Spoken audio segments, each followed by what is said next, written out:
Hey guys, welcome back to Fun Aquariums. We're here in the upstairs fish room / office. So it is New Year's Eve and we're just kind of enjoying our tanks tonight. Um, we have got the new 20-gallon long online. It's not totally done and scaped yet. I'm waiting to get some rocks I got to go pick up. But we have got that one going. That is got an under gravel filter in it. And it goes across the whole bottom, and then we've got pea gravel and sand in here. I've got a blower in here right now just to kind of circulate some of the water, but we are kind of pretty much keeping the light on 24/7 on this one to really get it established with the plant growth. And this will be a tank that is actually moving downstairs, and we're going to show you what we have set up going on with a 60-gallon long downstairs. So this one will move down there. We've got the 14-gallon still waiting here to get something going on that one. My son got me this 10-gallon. That's probably going to be a quarantine tank. We've got the other 20-gallon long. This one started off as just a tank to throw plants in, which that's why it looks the way it does. It's just we threw random plants in here. We've got guppies in there. We've got the Serpe tetras in there and a couple of the dojo loaches. So that is the 20-gallon long. The water parameters on this guy is just perfect right now. All the plants in here really have got it established. We're pretty much just topping off at this point with water. Not even water changes, just kind of topping off weekly. And the 3-gallon, this is the Aqua Top 3-gallon. This is the one I planted with seeds. So this one, as you can see, this is, I'd say it's about almost 2 months old now. And you can really see with the roots down below, this is supposed to be a carpeting seed that you dry start. It's interesting. So you can see how it's kind of really growing up. I don't know if you can trim it. I don't think you can trim it. But it is a pretty neat carpet. I'm kind of disappointed. I might do this in the larger tank. But we'll see. I haven't really done anything yet with this tank yet. I might take it down and restart it, but just leaving it for now. Over here we've got Mr. Miyagi. What is this guy? This is the Tangerine Koi Betta. And this is the Marineland 5-gallon tank. This is my oldest tank. I love this tank. And it's got a fluval, just one of those fluorescent bulb lights on it. It's not doing great with the plants, but as you can see, actually we've got some immersed growth now coming out of the top, so I guess it's working all right. That's Mr. Miyagi. This one is fluval stratum and then a sand cap on top. Moving over, this is a Mr. Aqua. I believe it's like a 4-gallon tank. This is also one of my oldest tanks here. This one is a dirted tank with some of those seeds that I did do a dry start on. This one doesn't have anything in it right now, but we're just kind of letting it run and do its thing. It's got a hang on the back filter and a heater. So this one will have something in it eventually soon. So the next one we've got is the 10-gallon rimless Aquarium tank.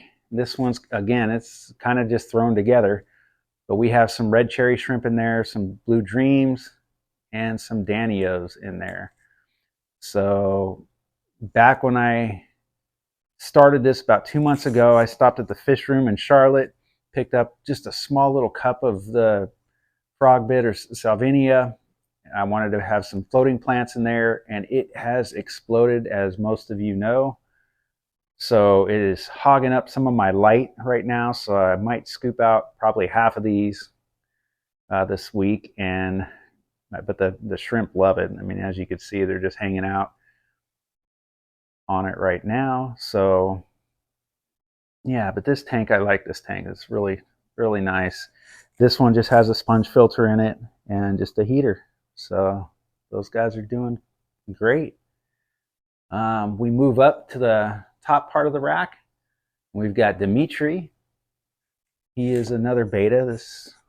We have not done a water change on this one yet and cleaned up, so he's a little dirty on the glass. He likes his little pagoda. He always hangs out in there. So he's happy.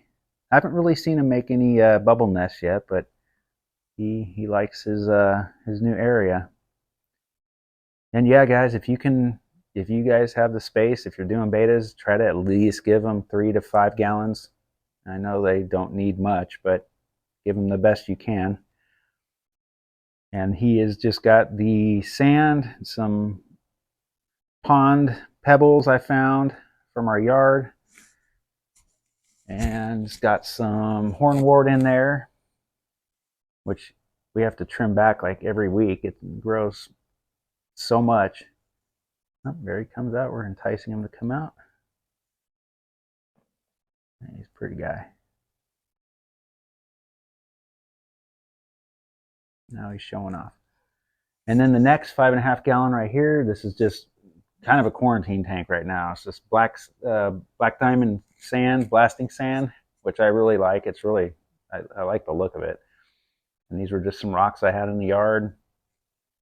And this will be either a quarantine tank too, or we might throw something in there as well here soon. It's just nice to have a couple empty tanks in case you need to move someone over or something. So these 5.5 gallons are nice and cheap, and sponge filters, so pretty easy. So we're trying to get some pothos growing out of the 20-gallon long here. I can definitely see new growth on these leaves, so it's really, you know, that's the way to get your water looking good as well and make your plants go crazy. So that's it, guys. That's up here. Oh, sorry, we got tanks behind us. Sorry, excuse the mess. This is a 2-gallon tank. This is a female betta. Her name is Stanzi. And we've got an Azu hang on the back filter there with I think this is a fluval light on it as well. But this is a pretty old tank too. I've had for a while. And then next to her is the male, double-tail male Wolfgang. So we've got Wolfgang and Stanzi here, and I think they're enjoying their new life here. It's got a little hornwort in there, some pearlweed. It's a mix of fluval stratum and sand. So again, yeah, if you have bettas or you're looking at getting a betta, you know, these are probably the smallest I'd go tank size. You know, anything less than 2 is, I don't know, I just don't feel like it's right. They're so cheap to get a slightly larger tank, and the components are pretty inexpensive as well. So yeah, he's doing good, and they'll live a while. They'll live a while, and this is why aquariums are fun, you know. So we're gonna cut, and we're gonna break, and I'm gonna take you downstairs to the wood room. I call it the wood room. We've got a 60-gallon long we just picked up, and then we just built a stand. So we're gonna go downstairs and show you where we're gonna set that up. All right, so this is the stand my wife and I just built. So it is 2x4 and plywood, and you don't have to spend a lot of money if you're deciding to, you know, do a bigger tank or even a smaller tank. This was just 2x4 and plywood. I think I spent maybe $40 on the materials, and I've got more material to do more projects. This is the Hygger light. I forget the number of this exact one. It's got the controller built into the light on this one. This is a 4-foot light, so this is going to be pretty much the exact same length as the tank going on here, and I did leave myself a little area around for the tank to sit. The tank is in our garage now doing a leak. We filled it up, make sure it doesn't leak. I don't think it will, and hopefully it won't, because I've already painted the back and side. So the back on this, obviously I painted black, and then I did black on this side. I'm trying something different, so I'm going to see how that looks. But then I'm also, like I said, upstairs, I have the 20-gallon long that we don't have anything in. That will go on the bottom shelf here, and hopefully it fits, because it is like an exact fit, like to the millimeter. So hopefully that 20 long will fit there.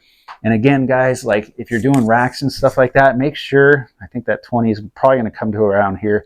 Make sure you have enough space if you're stacking your tanks, that you can get in there and clean and do stuff. Because if my rack upstairs right now, I've got to readjust it because it's hard to get in there and clean and use your scraper and all that stuff.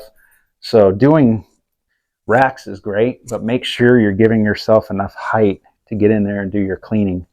So we will see in a couple weeks, or I'm slowly building up the materials for this tank. I'm not trying to rush it. I got a lot of tanks started really quick when I got back into this hobby. So, you know, don't rush. Make sure you take your time. We've also got the 29 in the other room that we will probably bring in here.